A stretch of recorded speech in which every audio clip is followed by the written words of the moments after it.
ali com o Everton já, que vai dar o testemunho hoje. O testemunho do Everton é muito legal, muito importante. Fique aí, você vai gostar. Pastor Gondim, podemos começar, querido? Com certeza. Ok. E aí vai esse muito obrigado aqui, que só o senhor vai entender, viu? Sim, senhor, tranquilo.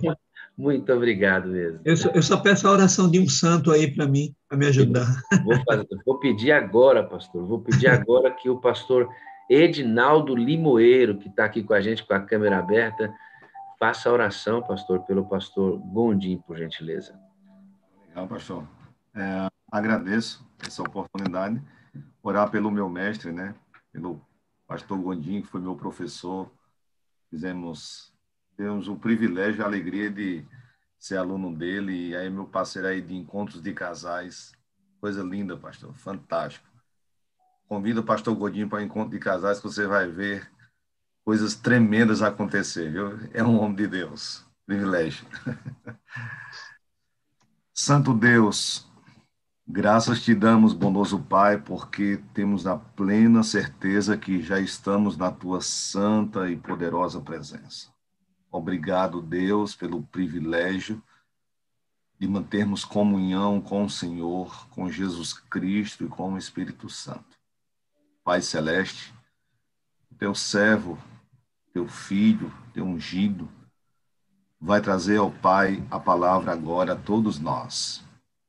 Senhor, unge os seus lábios com a brasa viva do teu santo altar, para que o mesmo seja poderoso em suas palavras e que ele fale, ó Deus, através do Espírito Santo.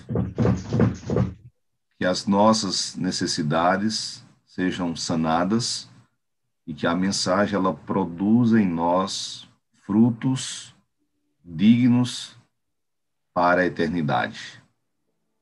Pai, permaneça conosco. Fica com o teu filho, pastor Gondim, teu servo. Usa-o segundo a tua vontade. Nós te pedimos, ó Pai, essa bênção e nós te agradecemos. Em nome de Jesus. Amém. Amém. Obrigado, pastorzão. Que Deus te abençoe. Amém, meu pastor. Obrigado, pastor Wagner, pela oportunidade e desejo graça e paz aos corações que estão nos ouvindo nessa hora. Esse momento tão bonito, né? O dia está clareando. Aqui nessa sala a gente prega com sono e o Espírito Santo vai despertando a gente. Isso é mais um milagre dessa sala. Bom, eu queria partilhar com vocês de uma mensagem que fala da pressa.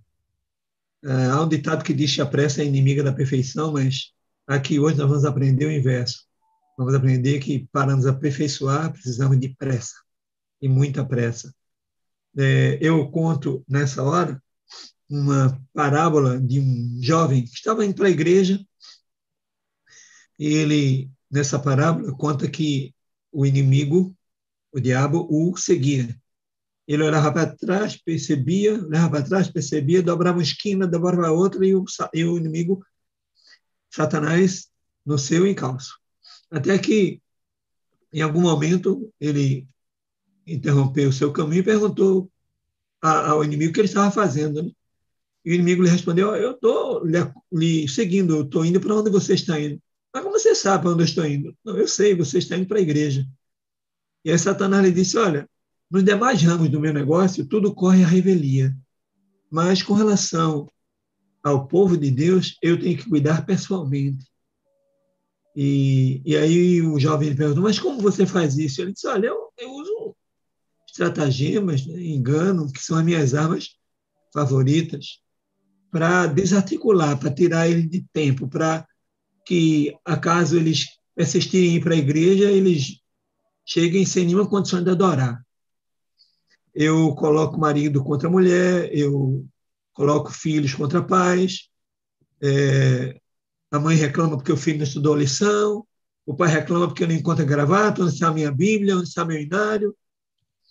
a roupa do adolescente ele não gosta, começa a reclamar e a confusão começa a ser instalada na casa, e aí termina que eles vão sem condições. E na igreja eu faço o playback não funcionar, eu faço o pastor chegar atrasado, eu faço aquele barulho que impede que haja uma adoração adequada, enfim. E ele termina dizendo, olha, tudo isso eu faço porque eu sei que meus dias estão contados. Eu tenho pressa.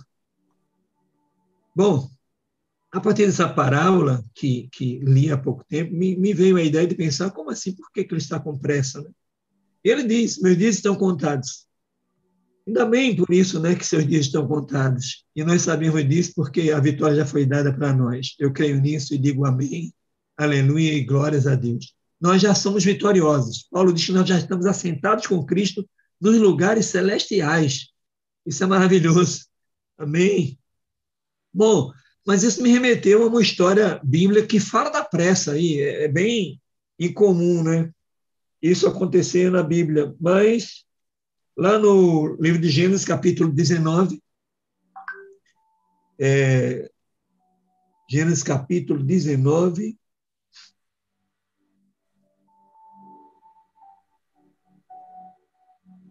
e o verso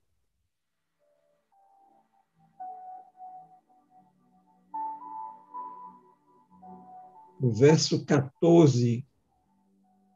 Isso.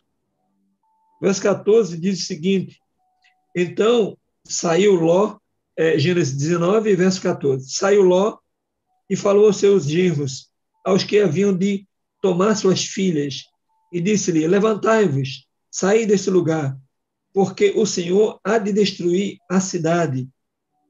E foi tido, porém, por zombador aos olhos dos seus genros. Tá? Esse texto mostra o contexto de uma situação bem delicada. Os anjos chegaram naquela cidade, antes passaram por Abraão, e Abraão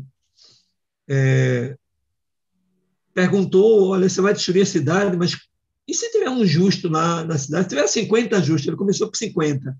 Aí os anjos disseram, não destruiremos por amor aos justos. E se tiver 45, e 40, e 30, e 20? E aí, antes que os anjos se aborrecessem, ele perguntou, porque todas as vezes os anjos disseram, olha, não mataríamos, não destruiríamos a cidade. E aí ele chegou em 10. Ele chegou em 10, os anjos deram a mesma resposta. E aí ele se acalmou, porque Abraão pensou, bom, 10, ele calculou Ló, sua esposa, filhos e filhas, aí daria mais ou menos os 10, estava garantida a família de Abraão. Mas o fato é que isso não aconteceu, para a decepção de Abraão.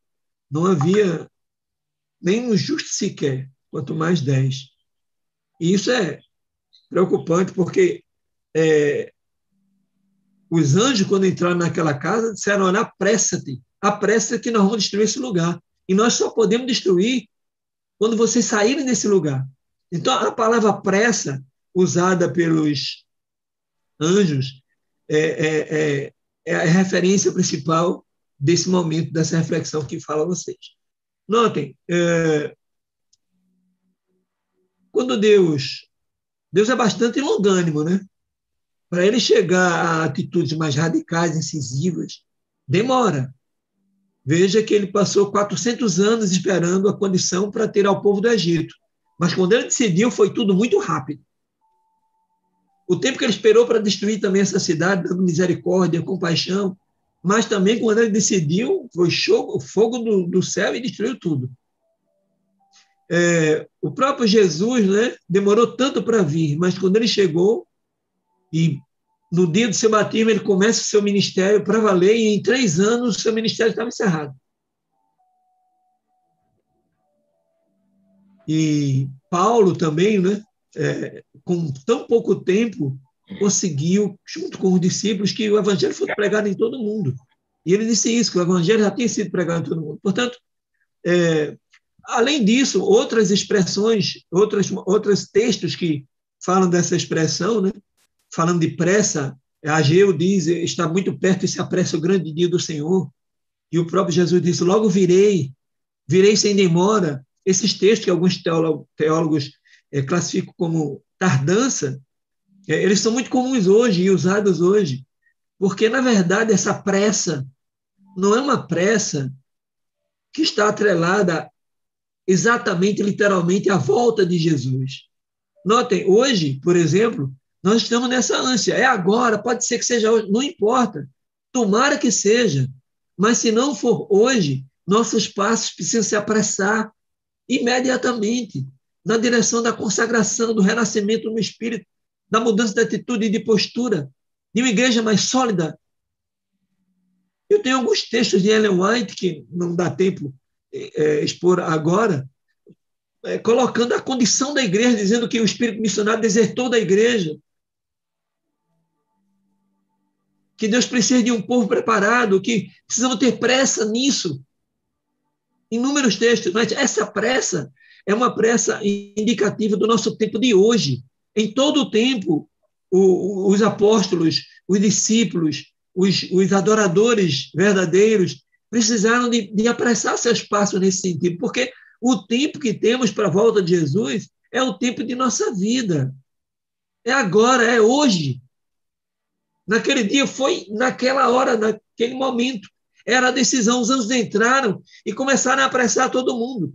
Eles entraram na tardinha naquele lugar.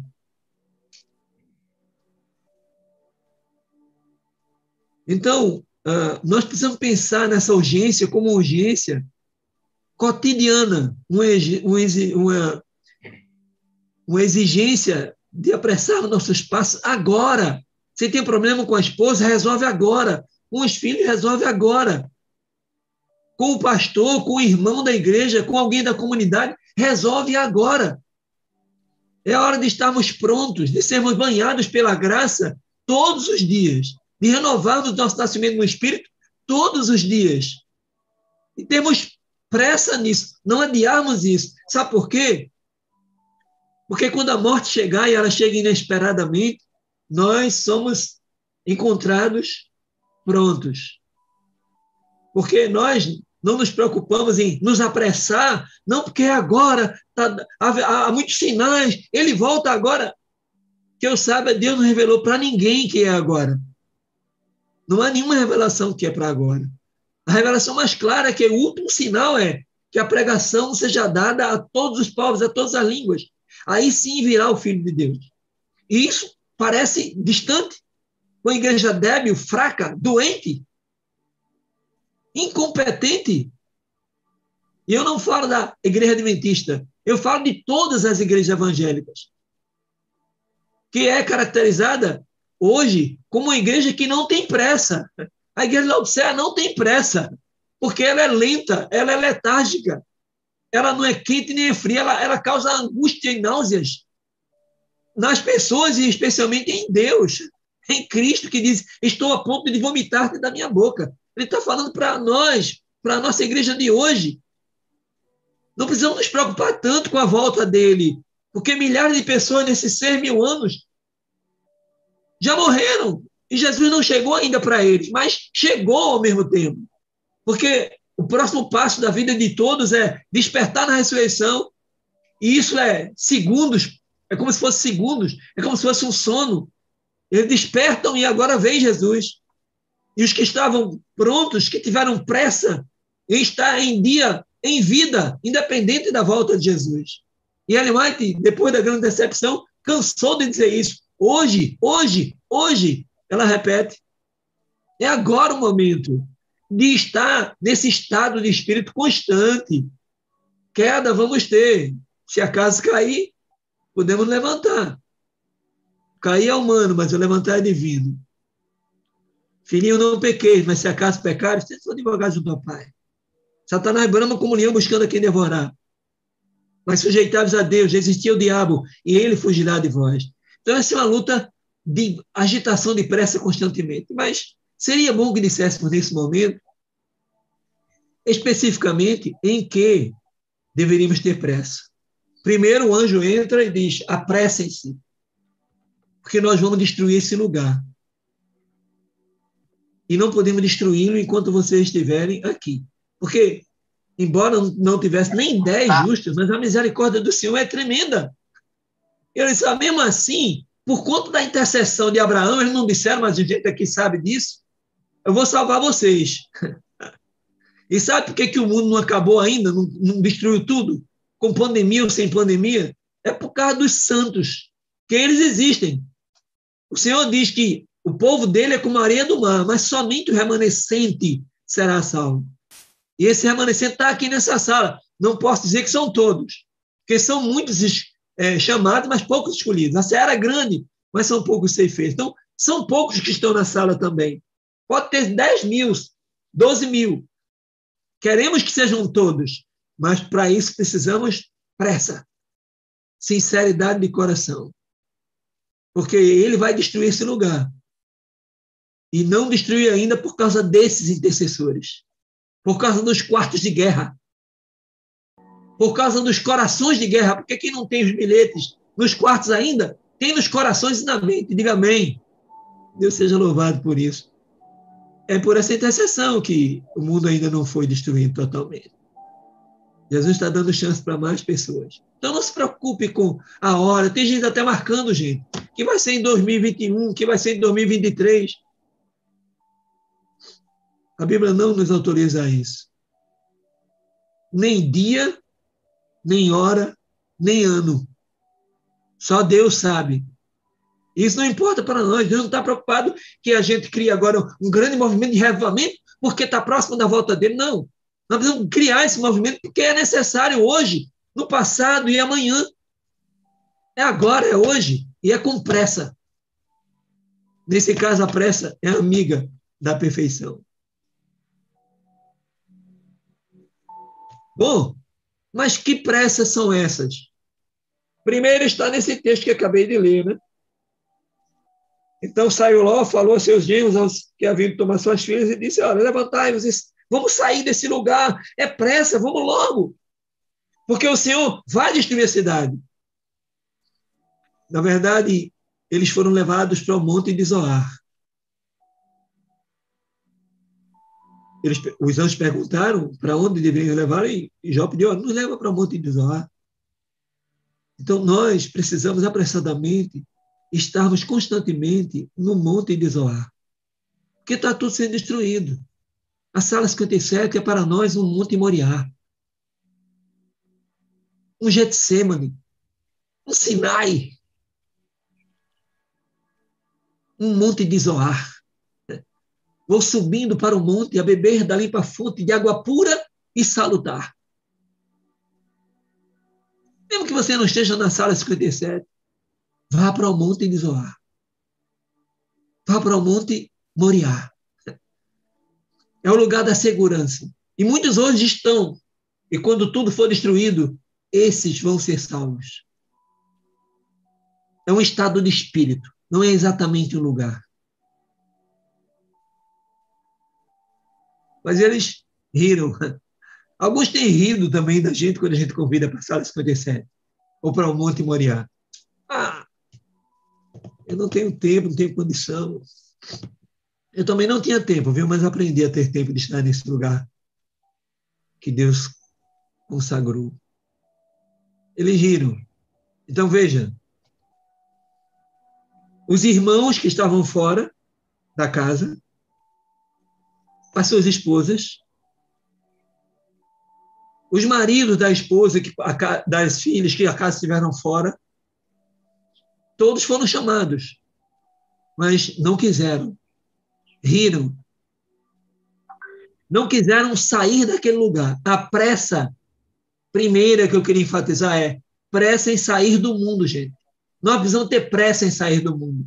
Não é sair do mundo, exatamente, literalmente. Porque Jesus disse uma vez ao Pai, Pai, não te peço que eu os tire do mundo, mas que eu os livre do mal. Esse mundo ainda é um lugar que Deus criou, gente. Ainda há vestígios dele nos mares, nos rios, em águas cristalinas, no céu estrelado, na lua, no sol. Em cada função que o nosso corpo exerce. Isso é lindo, isso é vestígio de Deus. E em nós mesmos, vocês e eu somos criaturas ícones da criação, singulares e irrepetíveis.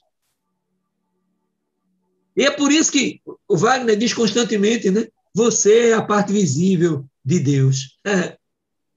E isso é lindo, isso é coisa para se admirar. É para você que é solteiro casar, né? Solteira também casar e ter filhos e bênçãos. É a vida, é o mundo que Deus deu para a gente.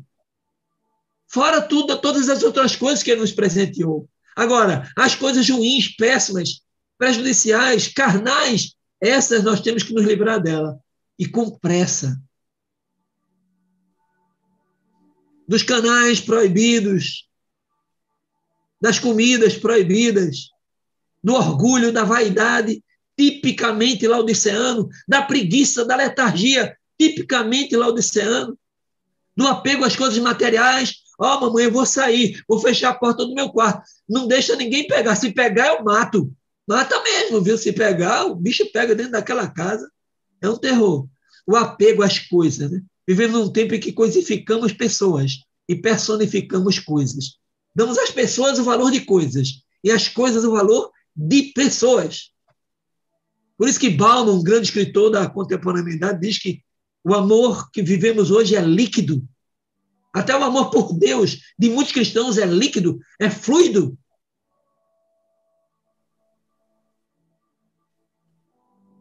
Precisamos de pressa para sair desse mundo.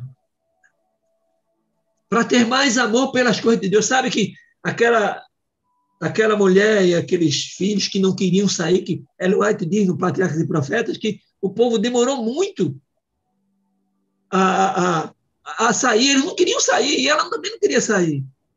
Estavam apegadas às coisas deles, às coisas do mundo.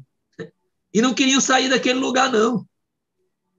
É como muitos que estão na igreja.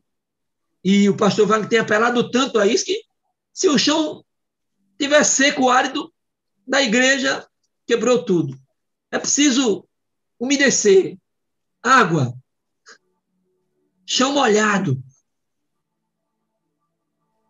Igreja que contagia, porque tem uma fonte que salta para a vida eterna, que deságua nos outros. É isso. E eles não queriam sair daquele lugar.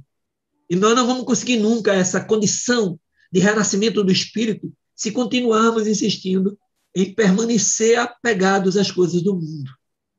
Vemos os hinos nas telas da igreja, mas vemos coisas terríveis nas telas que temos em casa.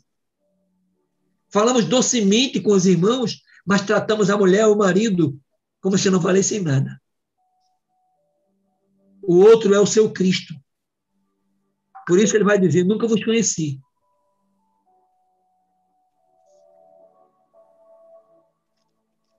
Eu digo sempre aos casais, né? Você, marido, é o segundo eu da sua esposa. E você, esposa, é o segundo eu do seu marido. E ninguém quer tratar o próprio eu mal, né? Ele é o seu Cristo. E ela é a sua igreja. Como se trata? Como Jesus trataria a sua igreja? Ou como a igreja trataria o seu Cristo? É para amá-la como Cristo amou a igreja, a ponto de dar a vida por ela. E é para amá-lo como se ele fosse seu Cristo, por pior que ele seja. Ele representa o Cristo também crucificado. E precisa ser amado. E assim com nossos filhos, parentes, amigos e comunidade.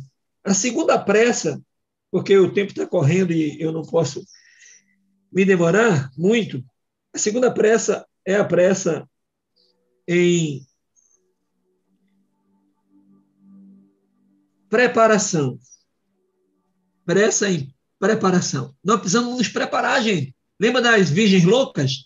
Elas estavam despreparadas, faltou óleo.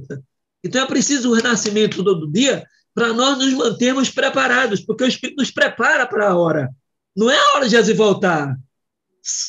6.000 anos e muitos morreram e ele não voltou ainda. É a pressa para agora, para hoje, ele voltando ou não. Nos preparar. Preparar a roupa. Aquele biquíni fio dental precisa ser queimado, jogado fora. Aquele estojo exagerado de maquiagem, também. Aquela saia curtinha, também. Aquela roupa do rapaz, aquela calça apertada que ele vai na frente cantar, ele quase que não consegue dar a nota certa porque está tão apertado que tira o fôlego dele.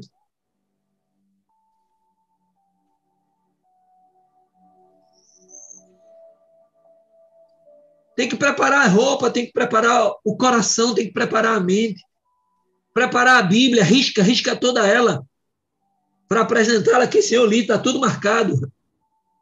Preparar o quarto, a cama, que seja um leito sem mácula, a cozinha, o som, o Walkman, o som que só Deus sabe o que estamos ouvindo ali. Algumas semanas atrás eu soube de um jovem que me disse, olha, um outro jovem, os dois da igreja, o outro jovem me deu uma playlist só de rock da pesada, satânico. E daí por diante eu comecei a ouvir, a minha vida decaiu. Poxa, um jovem da própria igreja dando para outra jovem mais jovem uma playlist de rock satânico, gente. Precisa preparar o som que você ouve. Não é que você só tenha que ouvir hinos evangélicos, pode ouvir alguma música secular. A Igreja Adventista ela tem um critério sobre isso, pode ouvir. Mas música que lhe elevem, que lhe diga alguma coisa, que não prejudique a sua relação com Deus. Tem algumas. Tem que ter critério, seleção. Pressa na preparação, aquelas meninas não estavam preparadas. E é por isso que quando Jesus chegar, ou quando a morte chegar, vai encontrar muita gente despreparada. Eu contei para vocês há pouco tempo uma ilustração do vulcão de Vesúvio em Pompeia. Quando a lava tomou conta da cidade, todos passaram a ser para sempre o que estavam sendo naquele momento. O infiel, o infiel. O justo, o justo. O injusto, injusto. O pregador, pregador. O mentiroso, mentiroso. O adúltero, adúltero para sempre. O negligente, o frio, negligente e frio para sempre. Terceira pressa. Pressa na obediência ao Senhor. Gente, isso aqui é muito interessante. Olha o texto. Apressa-te, escapa-te para ali, porque nada poderei fazer enquanto não tiveres ali chegado. Verso 22. Apressa em obedecer, manda quem pode, obedece quem tem juízo. E hoje, nesse tempo presente, há algumas ordens que ele nos dá, apressadamente, porque está chegando o dia final. Se não for a volta de Jesus, é a nossa morte.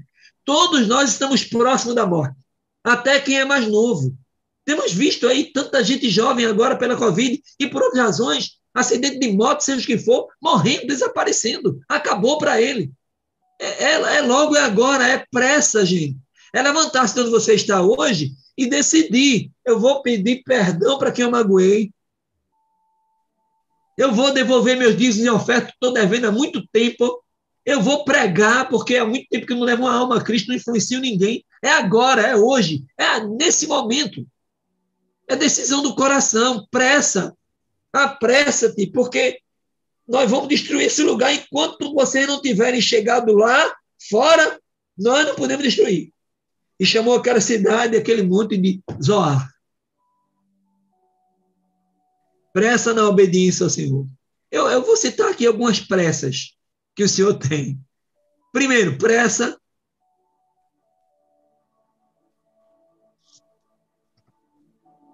quando ele diz: ama teu irmão, ama quem te odeia. Isso é uma ordem. Manda quem pode, obedece quem tem juízo. A gente viu aqui na sala vários exemplos desses. Coisas lindas. Pessoas que se odiavam passaram a se amar. Só porque um deles teve a iniciativa de pedir perdão, de se humilhar. Bendize a quem vos maldiz. Nosso atendente falou da gente, vem cá. Eu vou também contar para você o que foi que ele fez. E aí a coisa vai se ampliando. E a gente fala mal do outro também. Dentro da casa, maridos, amai vossas esposas. Gente, amar é muito mais amplo do que se submeter. Porque as mulheres, ele diz, submeta-se. Submeter-se é uma obrigação mútua. Amar é outra obrigação mútua. Bourdieu, um filósofo francês, diz: que não pode haver amor se ambos não abdicarem da intenção de dominar. Se eu quiser dominar, eu já não amo. O ideal é que a esposa entregue o seu domínio ao marido e o marido entregue o seu domínio à esposa. Ambos se submetem. Ninguém manda em ninguém. E quem manda é Jesus, diga amém? Aí os dois se submetem a Jesus, fica mais simples. Aqui em casa, minha esposa ela é baixinha. Quando a gente casou, 45 anos atrás, Rosinha, baixinha, queria mandar em mim. Olha o tamanho da mulher, 1,60 m. E eu queria mandar nela, e ninguém se entendia. Até que nós entendemos, pela obra do Espírito Santo, que quem manda na casa é Jesus. Diga amém. Fica tudo mais fácil, né? Ele manda nos dois. Pronto. E os dois se amam ao ponto de se entregar a vida, de entregar a vida um ao outro. E tudo fica na paz. Ellen White diz que as águas comuns da vida se transformam em vinho do céu. E a casa se torna um belo símbolo do Éden na terra. Mulheres, sede submissas, maridos, amai. Manda quem pode, obedece quem tem juízo. Se você tem juízo, obedeça. Porque senão seu casamento, sua vida, sua salvação pode ser destruída. Então é melhor obedecer. Pais, não provoqueis a ira em vossos filhos. Isso é assunto para vigílias. Filhos, honra teu pai e tua mãe, para que teus dias se prolonguem na terra e você tenha qualidade de vida. Paulo diz isso em Efésios. Ide, fazei discípulos, ensinando e batizando em nome do Pai, do Filho e do Espírito Santo. É ordem, meu amiguinho. É ordem, minha amiga. Ide, é imperativo. Vai, sai da acomodação, vai para a rua, que Deus vai te dar a oportunidade para viver essa realidade linda. Ide, fazei discípulos. Trazei todos os dízimos, é imperativo. E ofertas. Malaquias se invocou, né? Questionou a Deus, perguntou, ele respondeu. Mas, Senhor, em que te roubamos? Ele respondeu, nos dízimos e nas ofertas. É duro. São ordens expressas. Bom, eu preciso andar. Eu quero terminar com a terceira pressa, a quarta pressa. Pressa na decisão. Pressa na decisão. Pastor Wagner, ele tem um pouco de loucura, viu, gente? É loucura, viu? Mas é uma loucura santa, porque a Bíblia diz que os loucos são os sábios, né, desse mundo. Às vezes a gente tem que meter uma loucura. E uma senhora ontem, acho que foi ontem, né? Eu estava ali na pipoca, tive um pouquinho de tempo, deu para ficar ali, e eu vi, tinha uma senhora ali que perturbou o juízo do pastor Wagner, porque ele ficou orando o tempo todo. Depois ele disse, estava aqui quieto, irmã, ali ouvindo, porque a mulher falou, viu? Quem estava na pipoca ouviu. E a mulher falou, e falou, e falava. E eu já estava agoniado. Digo, Senhor Jesus, esse homem, esse tal de Wagner, esse é um santo, Senhor. Me dá 10% da paciência dele. E ele ouvindo. E era uma situação irreversível. Aí o pastor Wagner sentiu que o Espírito Santo tocou para deixar que o pastor Moreira falasse um pouco mais, Sábio Moreira, e o Sábio Moreira deu um toquezinho tal, pá, e ela foi melhorando, mas a coisa não deu jeito não, viu? E eu sei que no final das contas, o pastor Wagner disse para ela procurar o pastor dela e decidir agora, imediatamente, descer as águas batismais. Era uma irmã que estava afastada, mas ela não estava dando sinal nenhum que queria voltar. Ela estava assim, numa outra igreja e namorando a nossa de volta, mas nada de voltar e dizendo o tempo todo que queria voltar, mas não queria. Um negócio que não dá para entender, sabe? Só o pastor Wagner mesmo para entender. E o Moreira. É isso. É agora. Essa sala deve estar cheia de gente que ainda não conhece Jesus mais profundamente, que ainda não dedicou sua vida a Ele. E eu apelo ao seu coração. Apelo a todos, porque muitos de nós ainda não renascemos no Espírito. Ainda não sentimos o que é ser batizado pelo fogo. Se batizar só na água, não entra no reino do céu. Então, muita gente precisa se rebatizar ou se batizar no fogo, porque só batizou na água.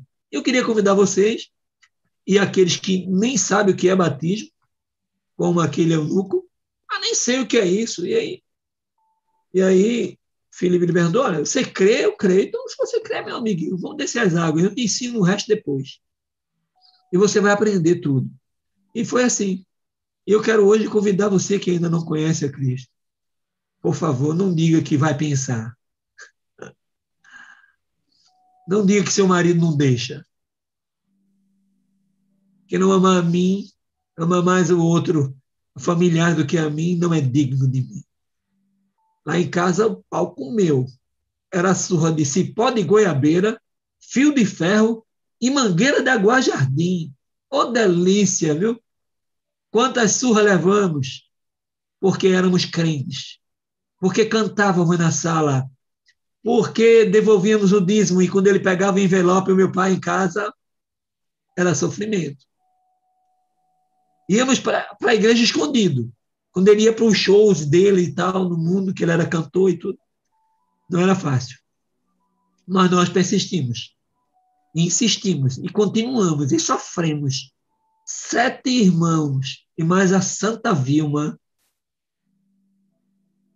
Ao final de 45 anos, em média, o senhor Bartolomeu Lopes Gondim, senhor Nelson Gondim, nome artístico, que fez novela, fez cinema, gravou boleros, marcha de carnaval, acabou.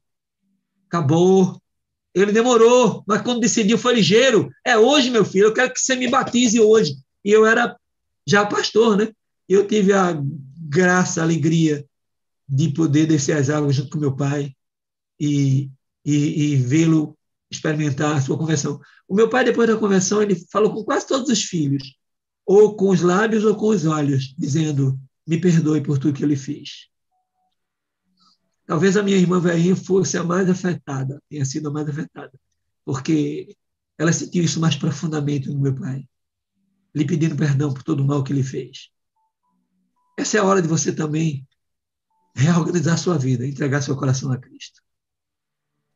Por favor, não demore. Faça isso logo. E suba conosco para o Monte de Zoar. Ali é o lugar da sua segurança. Ali é o lugar da sua salvação. Entrega teu caminho ao Senhor, confia nele, o mais ele fará. Se hoje ouvires a voz dos anjos te dizendo, apressa-te, apressa-te, porque aquela família demorou tanto, que eu termino dizendo isso para vocês. Os anjos entraram à tardinha e amanheceu o dia com os anjos ali, vamos lá e apressa, e o povo devagar. Ninguém naquela família queria sair. Não tinha ninguém pronto naquela família. Talvez nessa sala, pode ser que a grande maioria, ou talvez até todos, não estejam prontos. Mas o Senhor é tão misericordioso. Eu não vou ler o texto agora, mas a Bíblia aqui nesse texto, né, nesse trecho do 19 capítulo, tem um momento que está escrito assim, porque eles se demoravam, e porque o Senhor é misericordioso, e porque o Senhor lembrou-se de Abraão, os anjos pegaram pela mão de cada um e arrastaram para o Monte de Zoar. Eu quero hoje lhe dizer que os anjos estão nessa sala, 6.000 anjos, 10.000 anjos, se for necessário, estão aí prontos para dar a mão para você. Basta você esticar a mão, tá? Levante a sua mão, por favor, de onde você está, e creia pela fé que os anjos estão segurando nela agora. E ore comigo. Mantenha sua mão erguida, não baixe não, viu, Nilva? Estou vendo você aqui, viu, Nilva? Segura essa mão para cima e oremos. Obrigado, Senhor. Não sei por que nessa hora